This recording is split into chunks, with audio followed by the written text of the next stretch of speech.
අරංගව ලොකු බර ආයුධ මම තමයි කතාවේ ඔලු හතේ රාවණ වැටුනේ මදම පිය බාමුල සත තමයි වාසේ නැතිවෙන තුරු ආයුෂ කොල්සින් මගේ නෑ සෝබන මගින් කන එවුන් සමග තමයි මම ගෝචර හවස් වෙදි සීන් එකෙන් පාරට බැස්සම very very feeling මලකික ලෝකේ සීතල භීෂණ ඇතිකර කොල්ලන්ට ජීවිත පීඩන ඉන්න ඔල සාමෙන් අද කාලේ මීටර වේල්සල් ළමටම තුනිරිය පීඩන සීතල භීෂණ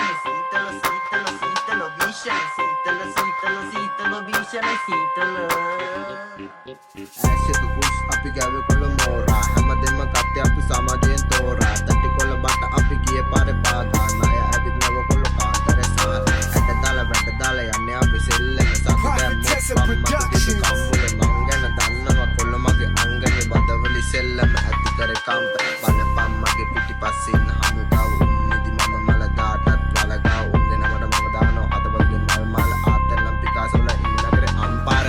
කෙවෝ කුඩු ගහනවා සමාජයට මුල් රංගපානවා කන්න බැරුව මුන් බඩ ගන්නවා අම්මගේ කඳුළුත් බිම දානවා සැඩහසේ තරු බල පම්පිය කාඩු ගවුතොපි කුඩුවස කනිපෙන හාලු